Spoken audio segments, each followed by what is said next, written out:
Les témoignages que vous êtes sur le point d'entendre ne sont pas des récits de gloire, ni des scènes héroïques racontées avec fierté. Ce sont des fragments arrachés à l'enfer, des voix de soldats enterrés vivants dans des tranchées en flammes, de corps se fondant dans la boue, d'hommes qui ont vu leurs camarades brûler comme des torches humaines, impuissants à faire quoi que ce soit. Ces souvenirs n'ont pas été écrits dans des journaux de campagne, mais gravés dans la chair et les âmes de ceux qui ont survécu. Ils parlent de chars lance-flammes crachant du feu liquide sur des tranchées remplies d'adolescents, d'explosions qui ont démembré des hommes aux côtés de leurs frères, de la reddition comme seul acte humain possible face à une mort implacable. Ce que vous êtes sur le point d'entendre n'est pas de l'histoire, c'est de la douleur préservée dans des mots. Et il n'y a aucun honneur dans ce qu'ils racontent, seulement la vérité, brutale, sale, insupportable, comme la guerre. La tranchée de béton. Aux premières heures du 6 juin 1944, alors que l'obscurité tombait encore sur les dunes de la côte normande, le soldat allemand Stefan Heineves était déjà à son poste à l'intérieur d'une position défensive connue sous le nom de Tobruk, un petit fort à moitié enterré dans le sol. C'était un jeune vétéran blessé en Sicile, maintenant affecté au mur de l'Atlantique en raison de sa claudication permanente. Comme beaucoup de membres de la 709e division d'infanterie statique, il n'était pas là parce qu'il était faible, mais en raison de son expérience, il savait ce que c'était que de combattre les Américains face à face. Et dans son coin de terre française, il se préparait sans le savoir à affronter la plus grande opération amphibie de l'histoire. Ce jour-là, il était accompagné de Sepp, un volontaire belge aux opinions farouchement pro-nazis. Les deux partageaient la garde à l'ouverture étroite du Tobruk, montant une mitrailleuse MG-34 sur un bouclier métallique rotatif. La position faisait partie d'un réseau de fortifications organisé autour d'une maison de plage renforcée en béton, connue sous le nom de Maison Forte, équipée d'armes anti-chars et de nids de mitrailleuses qui dominaient le mur de mer. Durant la nuit du 5 au 6, les signes que quelque chose approchait devinrent évidents. Le ciel vibrait du passage incessant d'avions alliés, bien plus nombreux que d'habitude. De sa petite ouverture, Heineves vit les éclairs des projecteurs anti-aériens et entendit le rugissement des défenses anti-aériennes tirant à l'aveugle. Vers 1h du matin, son officier arriva à moto, confirmant que des parachutistes ennemis tombaient plus au sud. Le téléphone de campagne les maintenait connectés, mais les ordres étaient vagues. Le commandement est au courant. Peu avant l'aube, un violent bombardement naval brisa la tension. Des explosions résonnèrent autour du Tobruk et de la maison fortifiée. Heineves et Sepp se retirèrent à l'intérieur de la cavité de béton, tandis que la terre tremblait et que le béton se fissurait. En regardant dehors, il vit le paysage transformé. Des vaches blessées couraient dans tous les sens, certaines englouties par les flammes, d'autres se vidant de leur sang dans le champ. L'une d'elles, les pattes en feu, chargea vers lui. Il l'abattit avec sa MG-34. C'était cruel, ironiquement son premier tir de la journée. Au loin, au-dessus de la mer, il pouvait distinguer des navires aux formes étranges s'approchant de la côte à travers la brume. Au milieu de la fumée, un chasseur Mustang américain s'était écrasé devant le fort. Piégé dans le cockpit, son pilote fut consumé par le feu, tandis que ses munitions explosaient dans une rafale chaotique de traceurs. Puis, un brusque tournant des événements. Septembre, qui observait avec des jumelles, fut touché par un tir direct à la gorge. Hannes vit la balle sortir de l'arrière de la tête de son camarade, suivie d'une autre qui fracassa sa poitrine.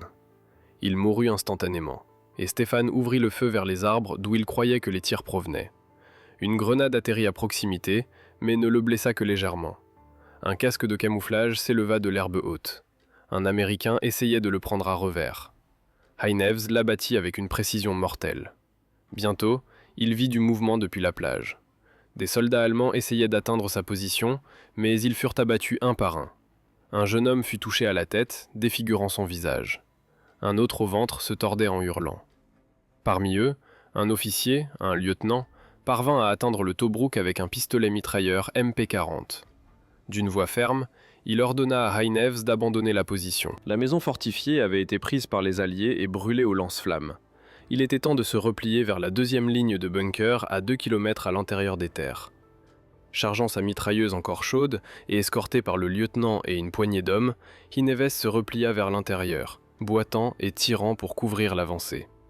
En passant devant 3 soldats américains morts, l'un d'eux essaya de bouger. L'officier allemand n'hésita pas et lui tira une balle dans la tête, puis fit de même avec les 2 autres. Un soldat allemand ramassa l'un des fameux Thompson, des armes considérées comme des trophées précieux mais dangereux. Être pris avec une arme ennemie pouvait signifier une exécution immédiate. Ils avaient à peine avancé d'un bout de chemin que 2 soldats disparurent sans laisser de traces. Le lieutenant les accusa d'avoir déserté et de s'être rendus.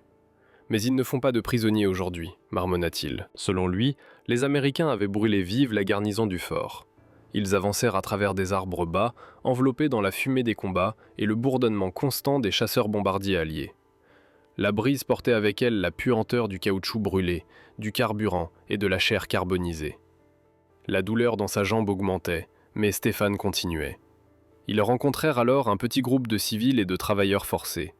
Il y en avait des centaines de milliers en France, des Russes, des Polonais, des hommes et des femmes dormant dans des gares ou sous garde, utilisés pour construire des routes, transporter des matériaux et creuser des fortifications. L'un de ces prisonniers marmonna quelque chose d'inintelligible, peut-être une moquerie ou une supplication. Le lieutenant allemand l'exécuta sans hésitation, d'une balle dans la poitrine. Iné, couvert de sang et de poussière, ne s'arrêta pas pour regarder. Il continua son chemin, blessé, épuisé, et avec son uniforme en lambeaux. Il parvint à atteindre à pied la prochaine position fortifiée allemande, où il fut soigné par un infirmier qui diagnostiqua plusieurs côtes cassées. Lui et d'autres blessés furent envoyés dans une charrette tirée par des chevaux vers l'arrière. Voyageant à leur côté se trouvaient des hommes à peine sous forme humaine, des soldats avec les mains ou les yeux arrachés, la peau collée à leurs uniformes brûlés, les visages noircis par le feu. Hanez, qui pouvait encore marcher, se sentait coupable d'être parmi eux. Mais il savait, avec la clarté brutale que seule la guerre peut conférer, que son destin avait été le résultat du hasard plutôt que du courage. Il fut envoyé dans un centre de convalescence dans la partie sud de la zone opérationnelle, où il fut affecté à des tâches légères, démontant et réparant des fusils et des mitrailleuses qui étaient arrivés endommagés du front. Bien que le travail ne fût pas difficile, son esprit ne pouvait pas se reposer. Durant les longues nuits d'insomnie, il revivait le moment où il avait vu son camarade Sepp être déchiqueté par une balle. Le rugissement des Thunderbolts descendant sur les bunkers, les corps désintégrés par les roquettes au phosphore, la colonne de jeunes hommes SS transformés en tombes brûlantes sur roues. Durant sa convalescence, il suivit de près les développements sur le front de Normandie. Il savait que ce qui avait commencé comme un débarquement limité s'était transformé en une tête de pont permanente. La chute de Cherbourg confirma ce que beaucoup craignaient déjà, que l'ennemi ne serait pas contenu. Certains soldats parlaient d'encercler les Alliés, de les user jusqu'à ce qu'ils soient chassés. La plupart, cependant, comprenaient que cet espoir était une illusion. L'armée qu'ils avaient affrontée ce 6 juin était une machine qui ne connaissait aucune limite en carburant, munitions ou puissance aérienne. Une tempête d'acier, imparable. En juillet, une fois partiellement rétabli, Haynès fut réaffecté. Il ne combattait plus depuis un bunker, ni ne tirait avec une mitrailleuse sur la côte. Il fut affecté à la conduite d'un camion Opel chargé de transporter des munitions et des grenades vers les lignes de front. Son rôle était de naviguer sur les routes de l'arrière-garde, de livrer la cargaison, d'éviter les bombardements et, surtout, de survivre dans une guerre qui n'était plus défensive, mais ouvertement désespérée. Ce même mois, alors qu'il tentait d'évacuer une zone avancée, sa colonne logistique fut interceptée par des véhicules blindés américains. Le groupe d'hommes qui l'accompagnaient n'avait que des fusils et quelques grenades à main. Face aux Sherman qui émergèrent des arbres, ils n'offrirent aucune résistance. Ils levèrent les mains et furent capturés. Heinz se souviendrait qu'en arrivant au camp de prisonniers de guerre improvisé près de la côte, il comprit pour la première fois l'étendue de la puissance ennemie. Là, dans ce camp avec plus de 2000 hommes, il n'y avait aucune distinction entre les divisions ou les grades. Ensemble, ils étaient des soldats de la Heer, de la Kriegsmarine, des équipages de chars, des techniciens de la Luftwaffe et même quelques-uns de la SS. Personne ne posait de questions sur l'uniforme des autres. Ils ne partageaient qu'une seule certitude. L'Allemagne avait perdu le contrôle de l'air, de la mer, et perdrait bientôt le contrôle de la terre également. Les Américains permirent aux prisonniers de s'organiser. Ils distribuèrent des tâches internes, maintinrent une discipline minimale, et avec le temps établirent une sorte de communauté fonctionnelle. Il n'y avait pas de mauvais traitement, mais il n'y avait pas non plus de commodité. Pourtant, beaucoup d'Allemands, y compris Heinefs, ressentaient un mélange de respect et de résignation en regardant les Alliés gérer leurs machines de guerre. Tout était efficace. Les approvisionnements arrivaient en colonnes interminables de camions. Les avions sillonnaient les cieux jour et nuit. Quand un véhicule tombait en panne, il n'était pas réparé. Il était mis de côté et remplacé. L'abondance était aussi insultante que révélatrice. Les prisonniers allemands regardaient les conteneurs de nourriture scellés, les rations en conserve transportées par avion depuis l'Amérique, les montagnes de cigarettes emballées comme si c'était du pain quotidien, et comprenaient qu'ils combattaient contre une puissance industrielle colossale, une qui pouvait se permettre de jeter ce qui en Allemagne coûtait du sang à préserver. Malgré cette évidence, l'esprit de certains officiers restait intact. Des rumeurs d'une contre-offensive, d'armes secrètes, de divisions tenant encore bon se répandaient dans tout le camp. Mais Hineves, comme beaucoup d'autres simples soldats, avait trop vécu, trop vu. Les images d'un Tobrouk en flammes, des soldats SS brûlant vifs sur la route effondrée étaient gravées dans sa mémoire. Les promesses de victoire n'avaient plus aucun pouvoir sur lui. La guerre pour Stefan Hineves ne s'était pas terminée le jour où il s'était rendu.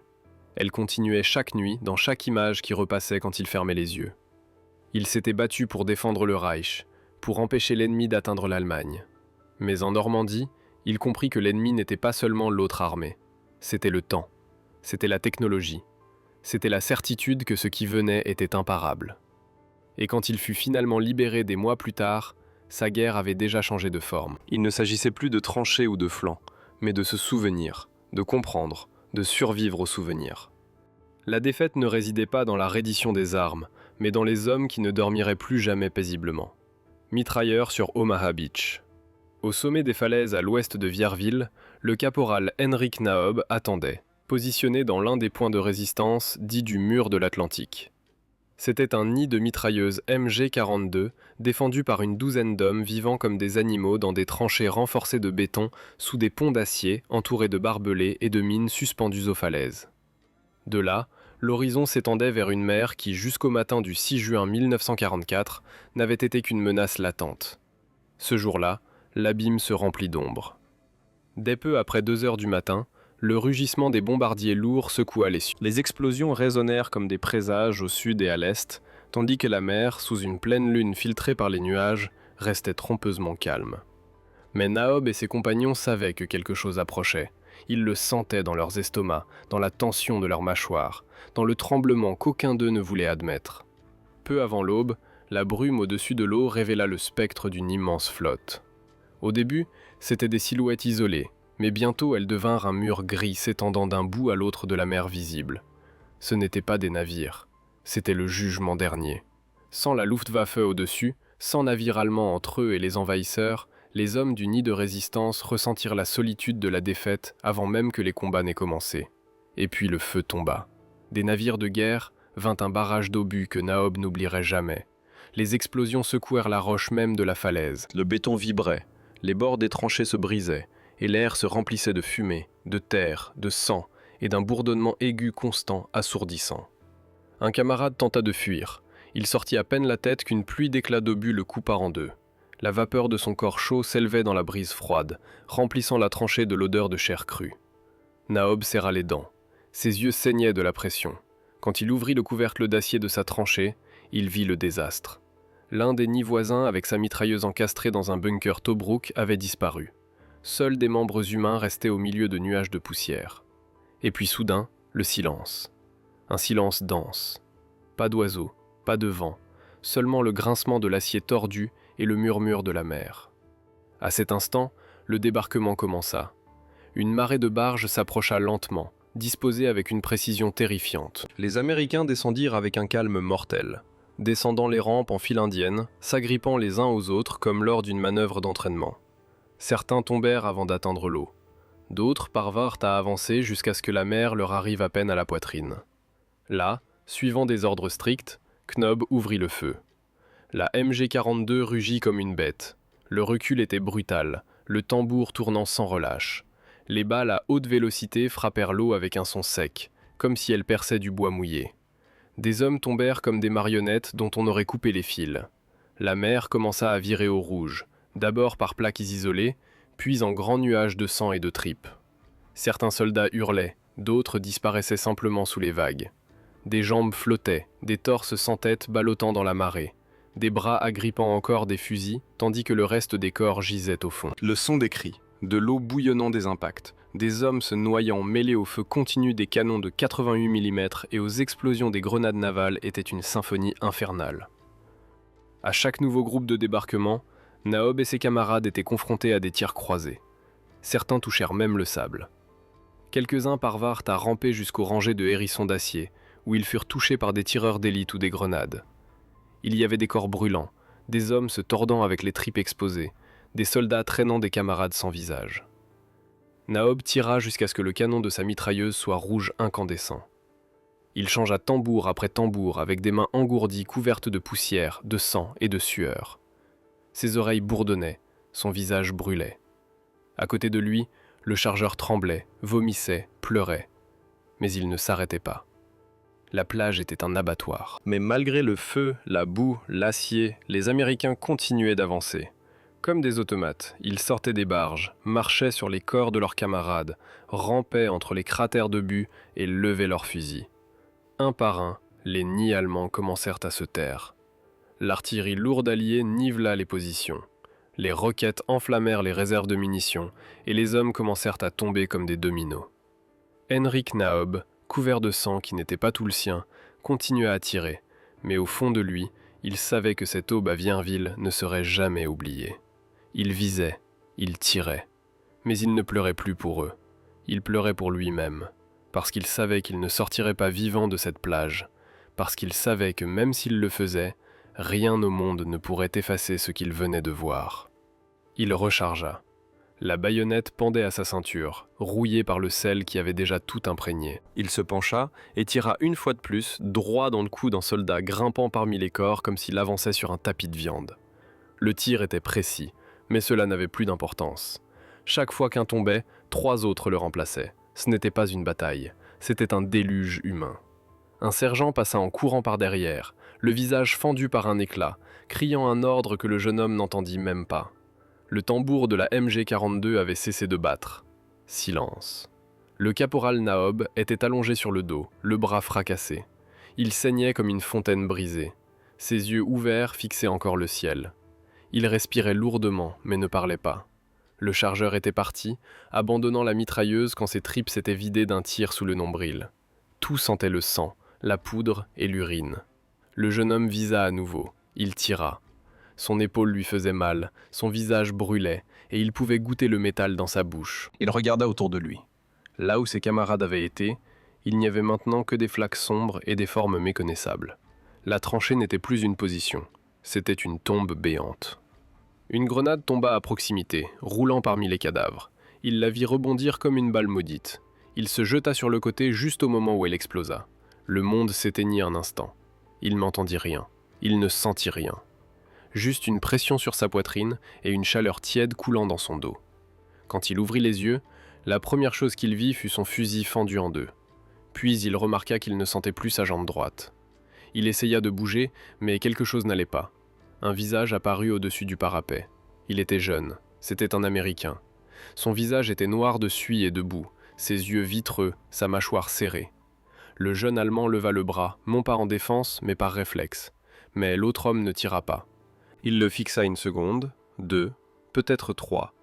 Puis il baissa son fusil, regarda autour de lui et partit, comme s'il n'avait pas le temps de tuer quelqu'un qui était déjà en train de mourir. Il rampa du mieux qu'il put vers un petit creux dans le mur de terre, non pas pour se protéger, mais pour ne pas gêner. Il s'allongea sur le côté. Le ciel était bleu, plus bleu qu'il ne l'avait été tout l'hiver, bleu comme le ciel de chez lui en Bavière. Il pensa à sa mère, il pensa aux arbres, il pensa à la bicyclette qu'il avait laissée derrière lui. Et il pensa à la lettre qu'il n'avait jamais écrite. Des cris lointains, un lance-flamme s'allumant, le son du feu dévorant l'acier, puis un cri qui n'était pas humain. La plage trembla, le monde trembla, mais pas lui. Un médecin allemand rampa, une croix rouge pendant de travers autour de son cou. Il regarda sa jambe et secoua la tête. Il lui injecta quelque chose qui brûlait. Il lui dit quelque chose, mais il ne put comprendre. Le jeune homme essaya de parler, mais tout ce qui sortit fut du sang. Des bottes ennemies commencèrent à marteler le bord de la tranchée. Elles étaient nombreuses, elles étaient lourdes. Une ombre tomba sur son visage. Une autre silhouette, un autre ennemi. Cette fois, ils le visèrent, le canon froid d'un fusil contre son front, mais ils ne tirèrent pas. Quelqu'un cria quelque chose en anglais.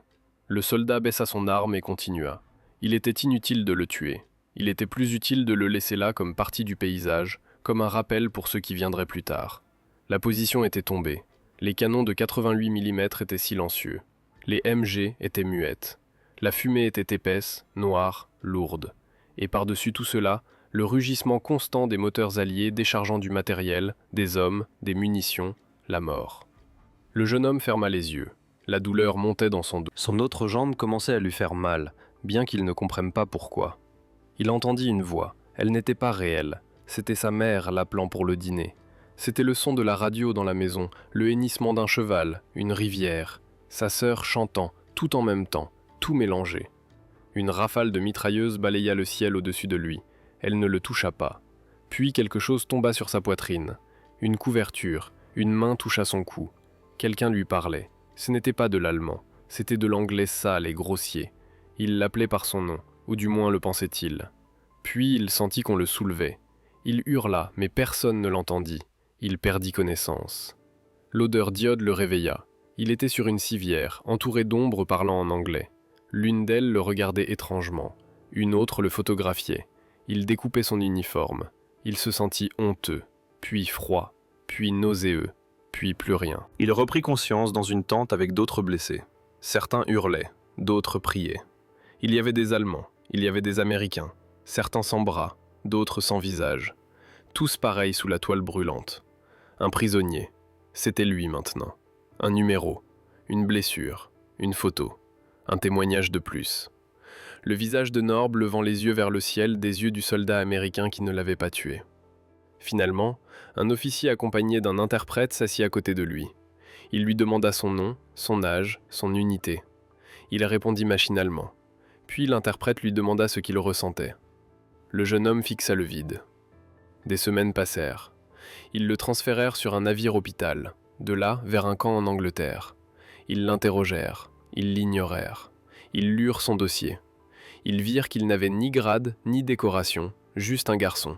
Un de plus, un de moins. Et un jour, ils le laissèrent marcher avec une béquille, traînant ce qui restait de sa jambe. Ils lui donnèrent de la nourriture chaude, des vêtements propres, et une chambre avec une fenêtre donnant sur la mer. Mais il ne pouvait pas regarder l'eau. Il ne pouvait pas voir la mer sans voir du sang, sans entendre le sifflement des obus, sans penser au bruit de la chair qui éclate. Défendre Gold Beach, la sentinelle de la rivière. L'histoire d'un soldat allemand à Gold Beach.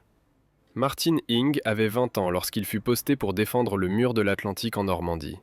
Il était grand, lecteur assidu, et bien que solidement bâti, il souffrait d'une affection pulmonaire chronique qui l'avait initialement exclu du service actif.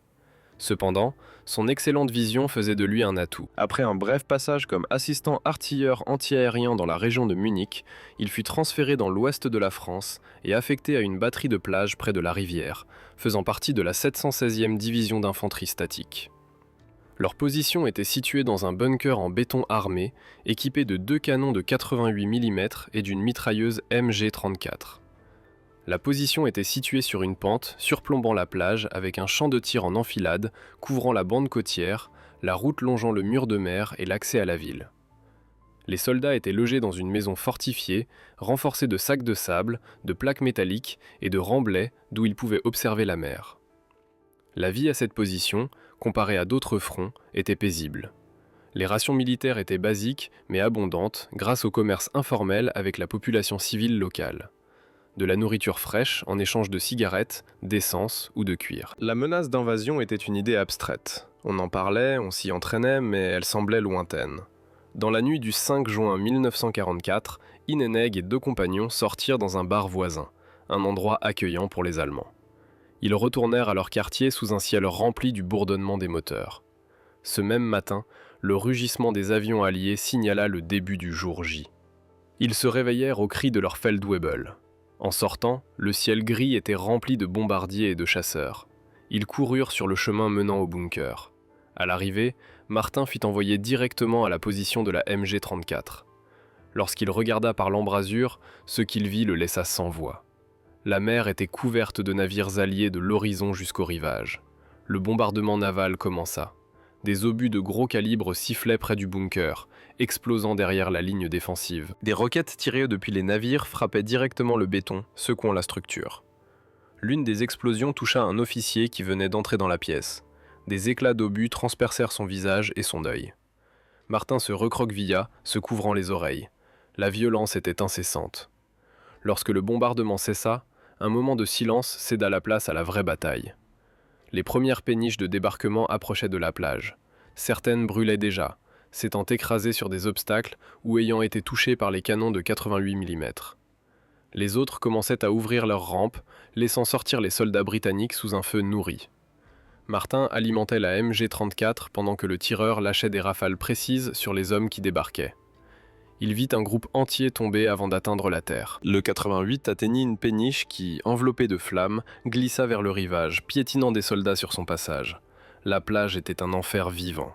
Les troupes tentaient d'avancer au milieu des cadavres, de la fumée et des véhicules en feu. Depuis l'esplanade, des obus britanniques commençaient à atteindre le bunker. Un Churchill tira par-dessus le mur de mer, le faisant s'effondrer. Les premiers hommes alliés grimpèrent de là. Martin les vit tomber sous le feu de sa mitrailleuse.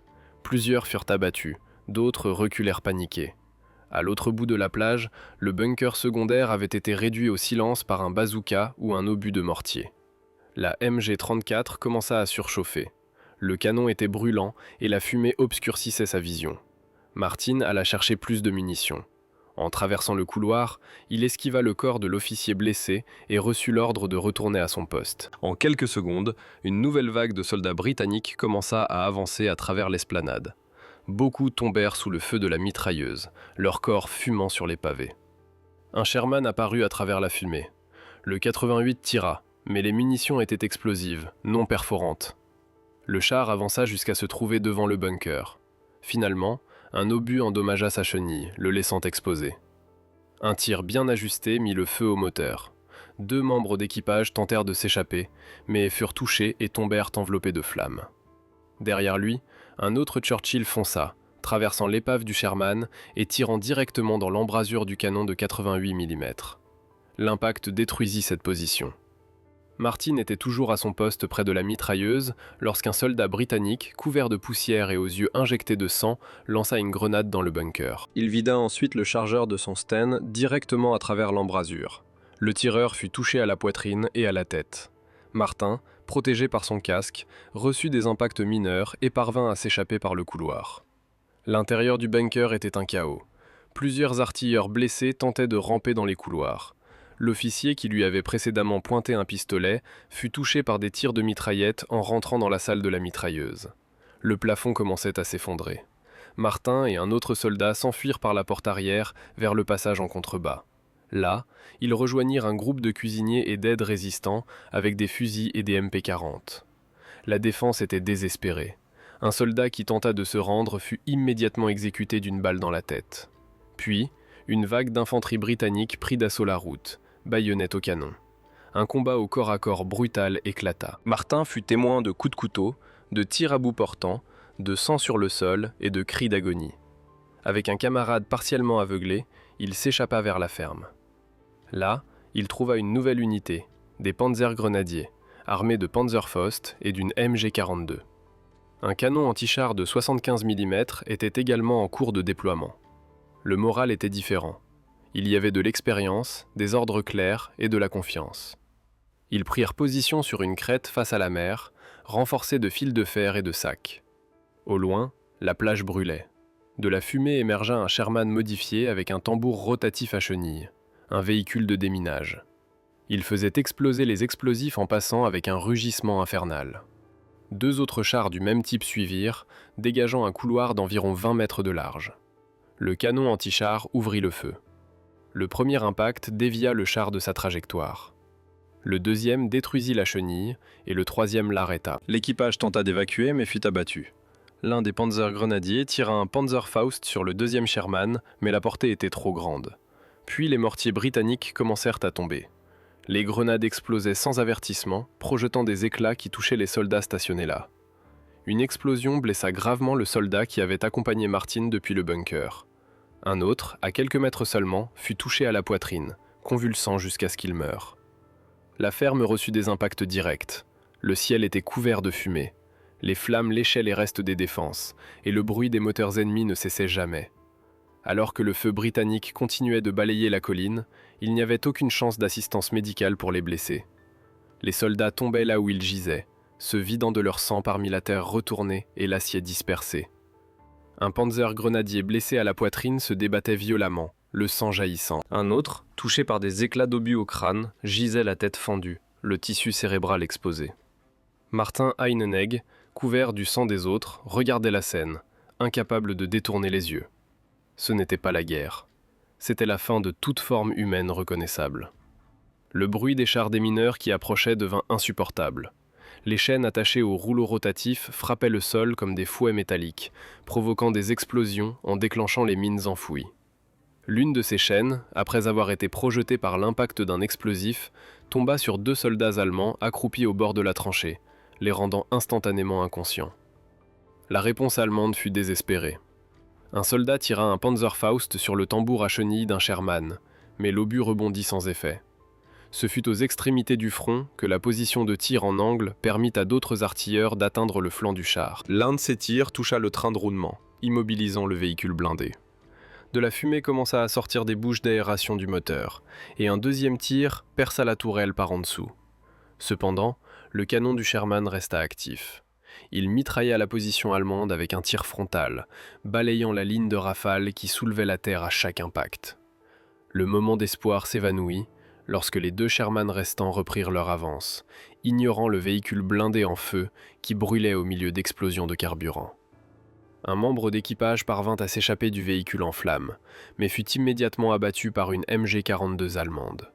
Martin ressentit le même pincement qui l'avait transpercé dans le bunker. À nouveau, un sombre sentiment de pressentiment, comme si chaque tir scellait son propre destin. Il ne restait qu'environ 12 défenseurs capables sur la ligne. Le dernier recours, un canon anti-char de 75 mm, arriva, tiré par un semi-chenillé Hanomag dont le blindage offrait une protection minimale. L'équipe du canon agit avec une rapidité et une précision inhabituelles. Ils parvinrent à toucher le tambour du 2e Sherman qui se détacha et dévala la colline comme un pneu meurtrier, dispersant des fragments métalliques qui touchèrent les positions allemandes et britanniques. Le Sherman, cependant, était toujours opérationnel. Il tourna sa tourelle vers le canon anti-char et tira.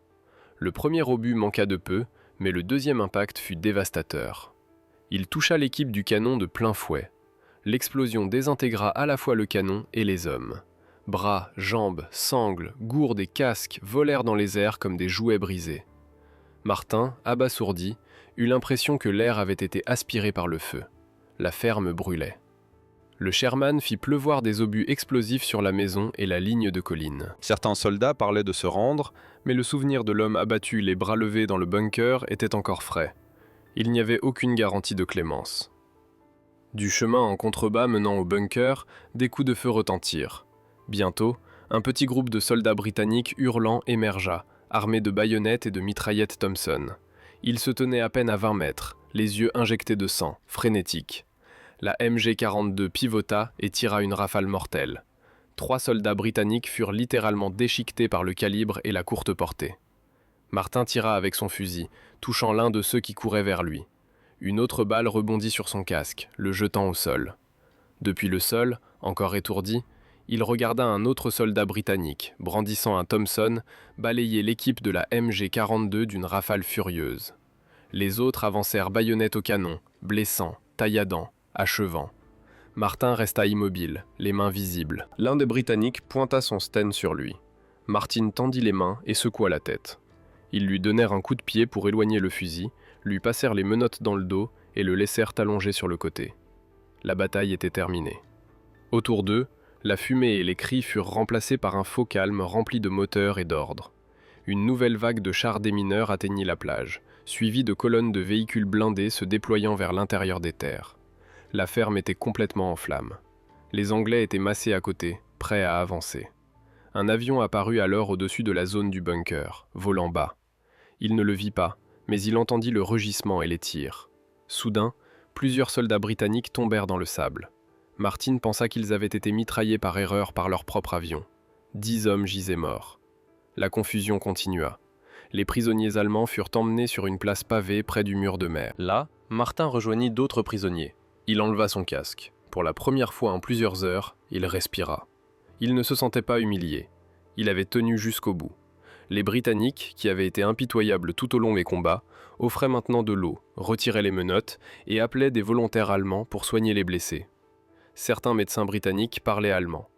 La scène était étrange, surréaliste. Quelques minutes auparavant, ils s'étaient massacrés. Maintenant, ils partageaient de l'eau. Martin se souviendrait de cette transformation soudaine comme profondément britannique. Brutalité et courtoisie, s'allumant et s'éteignant comme une lampe. La population civile française, qui avait commercé avec les Allemands jusqu'à la veille, s'approcha de la place pour insulter les prisonniers. Certains Allemands répondirent par des menaces, encore convaincus qu'il ne s'agissait que d'une répétition de l'assaut raté sur Dieppe. Mais l'ampleur du débarquement suggérait le contraire. Au fil de la matinée, davantage de prisonniers arrivèrent de l'intérieur. Ils étaient tous d'accord sur un point. L'ampleur de l'assaut était immense. Des avions continuaient de traverser le ciel vers l'intérieur des terres, et d'autres retournaient vers la mer. Le mythe du raid temporaire s'effondra. Le mot « invasion » dominait tous les autres. Dans l'après-midi, un prêtre militaire britannique parlant allemand fut envoyé au groupe de prisonniers pour offrir une assistance spirituelle. Il fut accueilli par des railleries. Pendant ce temps, le bruit des tirs de canon et des explosions continuait. Le ciel était toujours rempli d'avions, et la terre vibrait sous les moteurs des chars. Au crépuscule, les prisonniers furent ramenés à la plage. Ils n'eurent pas les yeux bandés. Ils furent autorisés à voir leur environnement, et ce qu'ils virent les laissa sans voix. La mer était maintenant un port flottant. Des bulldozers blindés travaillaient à la construction de rampes. La plage était couverte de véhicules jamais vus auparavant. Des camions amphibies, des chars avec des écrans flottants, des péniches de débarquement gigantesques déchargeant des colonnes entières de jeeps et de véhicules blindés. Les obstacles avaient été dégagés avec une précision chirurgicale. Des cadavres étaient alignés, couverts de bâches. De nombreux Allemands se signèrent en passant. Lorsque Martin Ing fut escorté par les Britanniques le long de la plage, il fut impressionné non seulement par le déploiement d'équipements ou la dévastation causée par des heures de combat. Ce qui l'étonna le plus, c'était ce qui n'était pas là. Pas de cheval, pas de mule, pas de charrette tirée par des chevaux. La machinerie alliée était entièrement motorisée. Pour un soldat allemand dont la division avait eu des écuries et un officier vétérinaire, c'était un symbole du gouffre industriel qui séparait les deux camps. Là où l'Allemagne comptait encore sur les chevaux, les Alliés avançaient avec des moteurs, du carburant et des chaînes d'acier. Les prisonniers furent mis sur une péniche de débarquement à destination de l'Angleterre. En chemin, Martin vit les restes flottants de la bataille, des navires à la dérive, des corps gonflés par l'eau, des colonnes de fumée persistantes. Au large, ils passèrent sous un énorme cuirassé britannique qui restait immobile, comme s'il n'avait plus de raison de tirer. Sur la proue, un marin nettoyait le pont avec un balai. C'était une scène domestique absurde après l'enfer qu'ils avaient vécu sur la côte. Alors qu'ils s'éloignaient, les canons du cuirassé recommencèrent à tirer vers l'intérieur des terres. Ce furent les derniers tirs que Martin entendit de sa guerre, une guerre qui pour lui n'avait duré que quelques heures. Le camp de prisonniers auquel il fut affecté se trouvait dans le Yorkshire. Les premières semaines passèrent avec un calme presque irréel. Les gardiens traitaient les prisonniers poliment. Les lettres étaient autorisées et des inspecteurs de la Croix-Rouge, suisses et même brésiliens, effectuaient des visites périodiques. Mais bientôt, la menace cessa de venir de l'ennemi extérieur. Au sein du camp lui-même, un groupe de fanatiques, membres des jeunesses hitlériennes et anciens hommes de la SS, complotaient pour continuer le combat. Ils prévoyaient de prendre d'assaut une base aérienne sur la côte Est. Martin, qui n'avait jamais été fanatique de quoi que ce soit, refusa de participer. Ce refus lui valut des menaces de mort. Pour échapper à cette pression interne, il se porta volontaire pour un programme d'expérience de travail à l'extérieur du camp. Il fut affecté à un atelier de réparation de véhicules dans une ville voisine. Finalement, et en signe de confiance, il fut autorisé à vivre à l'extérieur du camp sur parole. Il fut hébergé par une vieille Anglaise qui le traitait comme un fils. À ce jour, ils s'échangent des cartes de Noël. Après la guerre, Innenegg décida de rester en Angleterre pendant 2 années supplémentaires. Il continua à réparer des véhicules, perfectionnant son métier, et lorsqu'il sentit que le moment était venu, il retourna en Allemagne. Là, il installa un petit atelier de mécanique, discret et tranquille, où il travaille encore. Il ne remit jamais les pieds en Normandie. Peut-être le fera-t-il un jour, Mais pour l'instant, il garde ses souvenirs intacts, scellés comme les murs de ce bunker qu'il défendit autrefois. Parce que bien qu'il n'ait jamais eu plus de 20 ans pendant la guerre, Martin Ing vieillit en un seul jour. Et encore aujourd'hui, lorsqu'il ferme les yeux, il entend les cris, voit la fumée, sent le poids du casque et se souvient de ce que c'était que d'être témoin de l'histoire, pris au piège entre l'acier, le sable et le silence de ceux qui ne sont jamais revenus. L'opérateur de robots Goliath. Cornelius Taba était un jeune ingénieur servant dans le 736e régiment de la 716e division d'infanterie allemande, stationné près de Courseulles-sur-Mer depuis le début de 1944. Il était arrivé en Normandie du front russe, non pas comme combattant, mais dans le cadre de l'équipe d'ingénierie responsable de la construction et de l'amélioration des fortifications. À l'Est, il avait appris à construire des tranchées, des bunkers, des fossés anti-chars et des nids de résistance dans les pires conditions imaginables. Mais en arrivant en France, il se trouva face à une réalité différente. Les hommes là-bas disaient que la vie était comme un dieu. La vie sur la côte normande semblait une plaisanterie comparée au front de l'Est. Les maisons réquisitionnées offraient des lits, du chauffage et de l'eau propre. Le marché noir prospérait, le pain était abondant, le vin était abordable. Et les fermes locales étaient généreuses avec les Allemands, en échange de cigarettes ou de morceaux de cuir. Taba pensait fréquemment à son frère qui se battait à l'Est, et chaque matin, il se sentait coupable en pensant à lui. Il ne savait pas encore que la Normandie deviendrait bientôt une scène aussi horrible que n'importe quelle forêt ukrainienne. Son travail d'ingénieur consistait à renforcer les bâtiments civils, creuser des tranchées avec des planchers inclinés qui pouvaient être armés d'explosifs, construire des bunkers Tobruk ou des bunkers d'artillerie côtière, et en particulier mettre en œuvre un nouveau système défensif. L'utilisation de petits véhicules télécommandés chargés d'explosifs, connus sous le nom de Goliath. Ces engins à chenilles, de la taille d'une grande brouette, transportaient une charge utile similaire à celle d'une bombe Stuka et pouvaient être guidés par câble vers leur cible où ils étaient détonés à distance. La zone de Courseulles, le secteur défensif désigné B19, avait une position spécifique pour le déploiement de ces véhicules. Le bunker Goliath, comme on l'appelait, était camouflé parmi des rochers en béton peint pour ressembler à une partie du paysage côtier. Depuis cette position, dissimulée le long de la ligne de plage, les petits chars explosifs pouvaient être lancés contre les formations blindées alliées tentant de sortir du sable. L'idée était simple. Les canons PAC agiraient comme une barrière initiale, forçant les chars à se rassembler dans les zones ouvertes de la plage, où ils seraient ensuite frappés par les Goliaths. Le 6 juin, Tar retourna à sa caserne juste après minuit, après une inspection du secteur nord. Le ciel vibrait du bruit des moteurs. Contrairement aux raids de bombardement conventionnels, le son était plus léger, continu et bas. Une légère bruine voilait l'air. Depuis la cour, avec d'autres officiers, il observa les silhouettes d'avions traversant sous les nuages. Parmi eux se trouvaient des artilleurs, des fantassins et des ingénieurs. Ils partagèrent une bouteille de cognac, conscients que cela pouvait être leur dernière nuit paisible. Les premières nouvelles arrivèrent par messager. Attaque dans le sud-ouest, atterrissage de planeurs. Encore non confirmé, l'ampleur de l'opération était inconnue, alors tous partirent rejoindre leurs unités.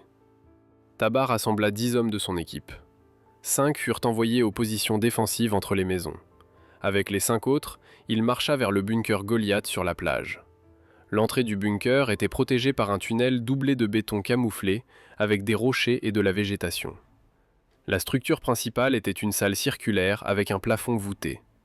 Elle contenait 3 Goliaths prêts à être déployés, plus 5 stockés dans le tunnel, avec du carburant pour parcourir jusqu'à 1 km. Depuis une embrasure cachée et un périscope au plafond, ils pouvaient observer la plage sans s'exposer. À 3 heures du matin, les hommes vérifièrent les dispositifs un par un et démarrèrent les moteurs pour les réchauffer. Le bunker se remplit de gaz. La tension était palpable, mais personne ne montrait de peur. Pour Taba, le succès ou l'échec de la journée dépendait d'empêcher les Alliés d'établir une tête de pont. Il savait que si les chars et les troupes parvenaient à s'organiser sur le sable sans une Luftwaffe efficace et avec la supériorité aérienne alliée, il serait impossible de les repousser. Depuis cette capsule de béton scellée face à la mer, sans radio ni téléphone, il ne pouvait qu'attendre. Le monde extérieur était un murmure lointain, des rumeurs de parachutistes, de paris, de débarquements sur d'autres rivages. L'information ne passait pas. La seule certitude était que, depuis ce point aveugle dans le sable, serait parmi les premiers à voir l'ennemi arriver. Depuis la fente étroite du bunker, le lieutenant pouvait à peine distinguer les silhouettes floues des obstacles antichars enfoncés dans le sable, encore enveloppés de brume salée autour de lui. L'air s'épaississait avec les fumées d'échappement des Goliaths tournant dans la pénombre de l'abri. Des vieux hommes au visage terne et des jeunes hommes tremblants sans barbe partageaient l'espace comme des naufragés avant une tempête. Ils ne parlaient pas beaucoup. Certains essayaient de plaisanter, mais les mots mouraient sur leurs lèvres avant même qu'ils puissent esquisser un sourire. Lorsque la première lumière de l'aube toucha la plage, le rugissement commença. Au début, c'était un grondement sourd comme un train qui approche, puis l'enfer. Les tirs d'artillerie navale alliés déchirèrent le rivage avec une violence telle que la structure du bunker vibrait comme du carton. Fumée, sable et poussière couvraient tout, tandis que les ondes de choc entraient par les fissures de la structure et frappaient les corps des hommes accroupis. L'un pleurait, un autre tenta de fuir et fut battu à mort par un caporal effrayé. Le lieutenant criait des ordres, pensant qu'il n'avait jamais ressenti un bombardement de cette ampleur, même pas en Italie. C'était comme si les navires avaient apporté la fin du monde. Puis vinrent les avions. Des chasseurs au profil de Hurricane volaient bas au-dessus de la position, tirant sur les flancs, sur les obstacles, sur les positions de mitrailleuses. Lorsque les bombes s'arrêtèrent un instant, on pouvait entendre le sifflement des roquettes lancées depuis les bateaux traçant des lignes de feu sur le sable mouillé. À travers la fumée, les chars apparurent. Des Sherman amphibies entourés de rideaux de toile gonflés comme des radeaux. Ils nageaient. Le lieutenant, ingénieur de formation, n'en croyait pas ses yeux. Comment était-il possible que ces mastodontes se déplacent seuls dans l'eau? Mais ils étaient là, avançant. Les Goliaths étaient leur atout. L'un fut envoyé par l'étroite sortie blindée du bunker, ronronnant avec son petit moteur absurde comme un jouet au milieu d'un cataclysme. Mais une explosion sectionna le câble de contrôle, et l'engin resta bloqué. Un autre fut lancé et se perdit dans un cratère d'obus avant d'atteindre sa cible. L'explosion fut violente, oui, mais insuffisante. Les Sherman suivirent. L'un brûla, mais les autres tirèrent, escaladèrent la plage, criblèrent les positions de résistance, et puis, sans avertissement, les Canadiens arrivèrent. Le lieutenant ne les vit pas venir. Ils étaient environ 20 en uniforme britannique portant des fusils et des mitraillettes Thompson. Ils passèrent à quelques mètres du bunker sans le voir. L'un de ces hommes tira.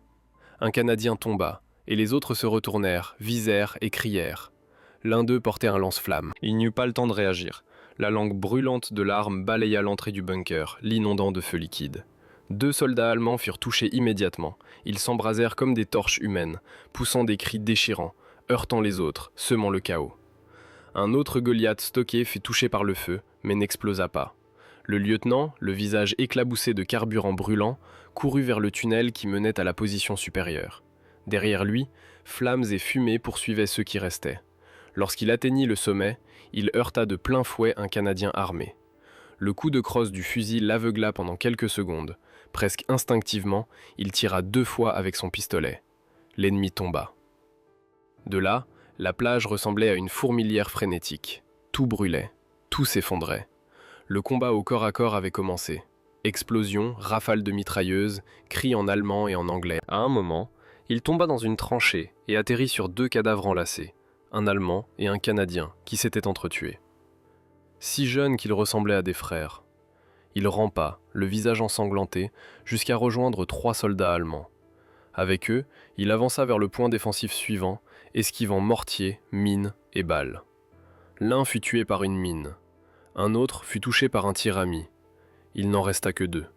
Le lieutenant et un jeune grenadier de l'Est au visage sale, avec des lèvres gercées et des mains si tremblantes qu'il ne pouvait tenir le chargeur de son car 98.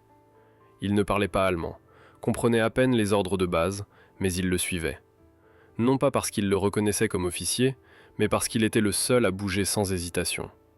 Les cris, les corps déchirés, le nuage de fumée s'élevant du bunker en flammes avaient disparu.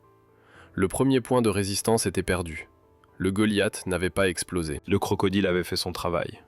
Ils avancèrent à travers une tranchée brisée, traversant un champ qui ressemblait à une plaie ouverte. Terre déchirée, fils de fer tordus, morceaux d'hommes éparpillés comme des déchets de boucherie. Ils passèrent devant un cratère fumant où les munitions d'une MG brisée se consumaient encore. Le lieutenant respirait péniblement. Son visage était partiellement brûlé, la peau arrachée de sa pommette gauche comme du parchemin mouillé. Il serrait son MP40 contre sa poitrine comme un naufragé s'accrochant à un morceau de bois.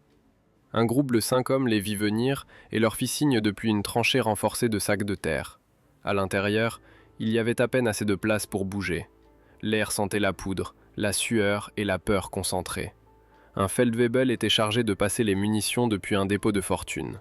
Cartouches, grenades à manche, une paire de Panzerfaust déjà armées. 2 mitrailleuses MG42 étaient pointées vers la pente montant de la plage, protégées par des couvertures mouillées pour éviter que la surchauffe ne les mette hors d'action.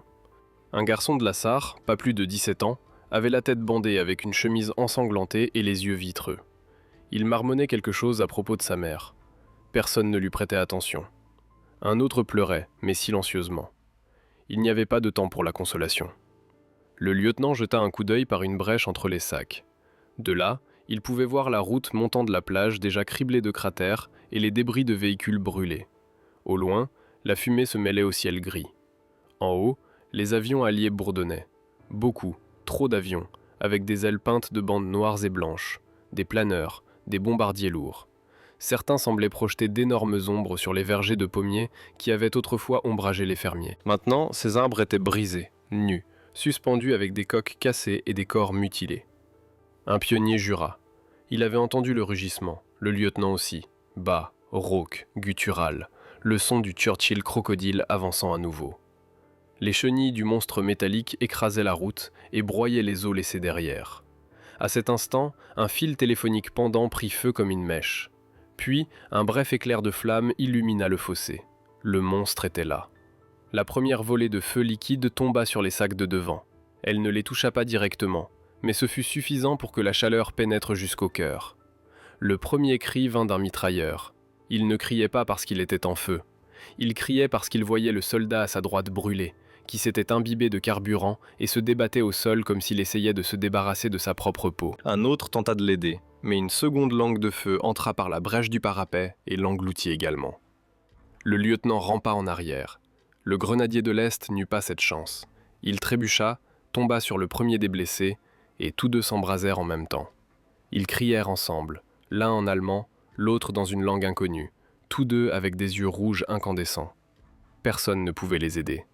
La tranchée devint une tombe béante. Les munitions explosèrent, la boue bouillait, et les hommes criaient des ordres que personne n'écoutait plus. Un officier tenta de grimper l'échelle de secours latérale, mais une rafale de mitrailleuses le coupa en deux. Ses intestins pendaient d'un poteau en bois comme des guirlandes obscènes. Alors le lieutenant sauta. Il ne savait pas comment. Il n'y pensa pas.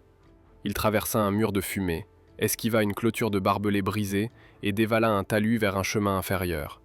Son visage brûlait. Il ne pouvait pas voir complètement. Il trébucha sur un corps. C'était un camarade du bataillon. Sa mâchoire manquait. Il continua en avant à quatre pattes jusqu'à ce qu'il trouve deux autres soldats fuyant sans armes, sans casque, couverts de saleté et de sang séché. Ils ne lui dirent rien. Ils coururent simplement à ses côtés. Ils traversèrent un champ de blé en feu jonché de tas carbonisés. Lorsqu'ils atteignirent une clairière, une rafale de tirs les accueillit. L'un des leurs tomba, touché à l'arrière de la tête. Ils crièrent « Allemands! Allemands! Ah !» et levèrent les mains. De la haie apparut une patrouille des leurs, camouflée avec des branches, armée jusqu'aux dents. Un Hanomag attendait sous un arbre avec une équipe de panzergrenadiers SS, calmement, comme si la guerre se déroulait ailleurs. L'un d'eux rit. Un autre offrit de l'eau. Le lieutenant pouvait à peine tenir sa gourde. Un sous-officier, une radio en bandoulière, lui demanda un rapport. Il parla à peine. Il dit seulement 3 mots. Crocodile, tous morts. Et puis, pour la première fois en heure, il ferma les yeux.